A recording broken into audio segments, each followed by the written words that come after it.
Hey, what's up guys, it's Darius, and this is my review of the Samsung Galaxy S8 2 months after its release.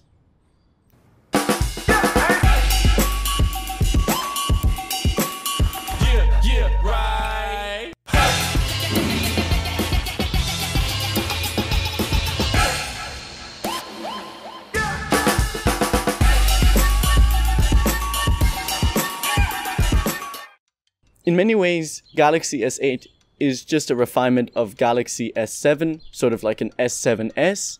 It's also very similar to the Note 7, but you know what happened to that phone.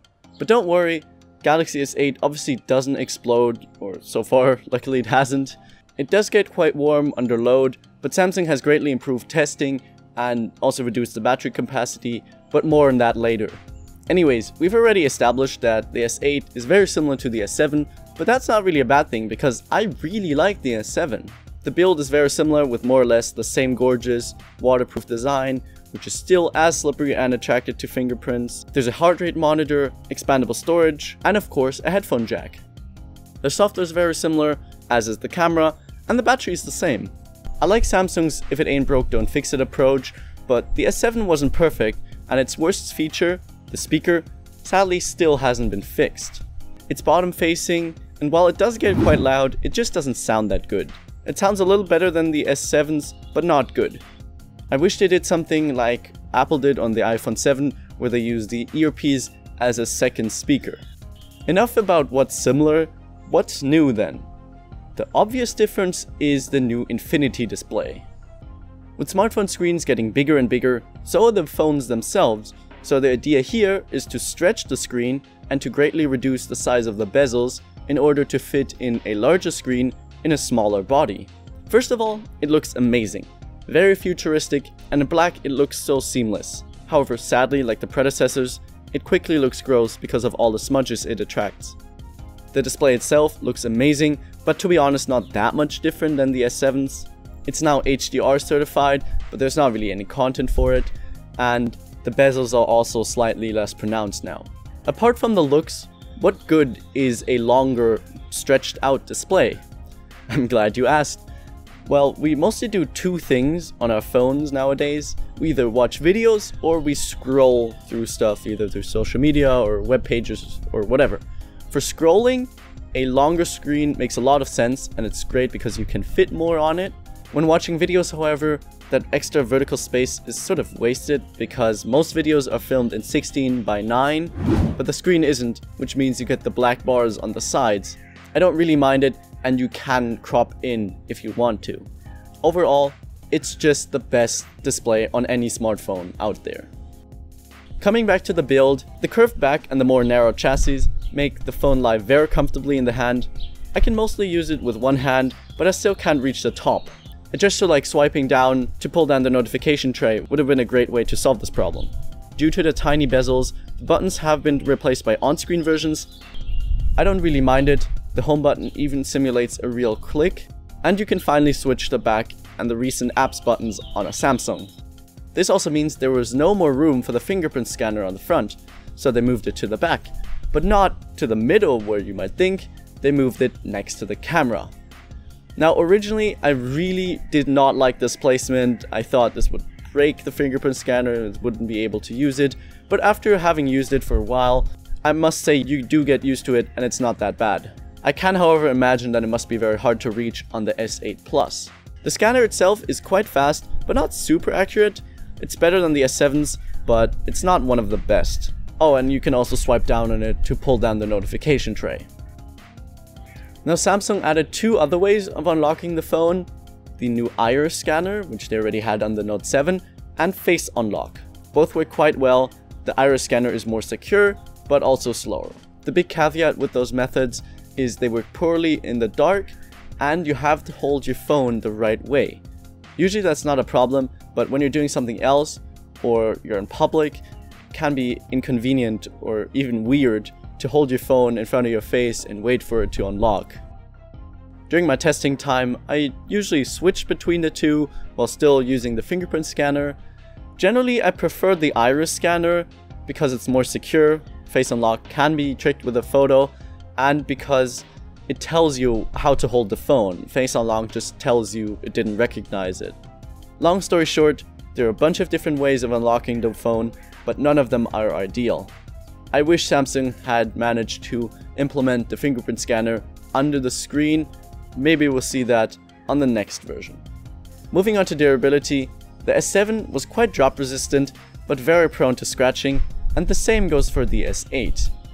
I treated mine well, but I did drop it twice, and there are no cracks or scuffs luckily, but there are a bunch of scratches, even though, like I said, I treated it well, so you might want to cover it up with a skin or put a case on it. Speaking of cases, I want to thank Shieldon for sponsoring this episode. They make great cases for iPhones and Galaxies. I have here the genuine leather wallet case for the Galaxy S8, which is very nice. First of all, the packaging looks great, not what I expected with the smartphone case packaging. Then the case itself fits very well, as the name suggests. It's a wallet case, and it even has a built-in kickstand. Additionally, wireless charging still works, and it even comes with a lifetime warranty. If black isn't your thing, it also comes in a light brown, or if you want something more durable, this is their Sunrise series, which I personally prefer. And it also comes in a couple of different colors. Link to Shieldon and their cases is down below, and there's even a coupon, so make sure to get a discount. Okay, back to the phone. The camera has been moderately improved, it's a slightly newer sensor, it does some processing better, and there are filters now? Yay, I guess? Anyways, it's still an awesome camera, not much different than last year's model, but it has been refined. Images look amazing, very detailed and sharp, colors pop, and dynamic range is very good. Thanks to its large aperture, it can even produce some natural depth of field. It does tend to still oversharpen and oversaturate sometimes, but generally pictures are very pleasing to the eye. The great thing about the camera is still its simplicity and that it only takes one try to get the shot right. The S7 launched the camera very quickly by double pressing the home button, a feature that I loved. It's now moved to the power button. It still works fine, but it's not as fast. Low-light images are very good for a smartphone and have been quite improved over the S7. The front-facing camera has autofocus now. I don't really take selfies, so I can't really judge the quality, but it looks decent. And for video, it still shoots some very nice 4K video, one of the best out there.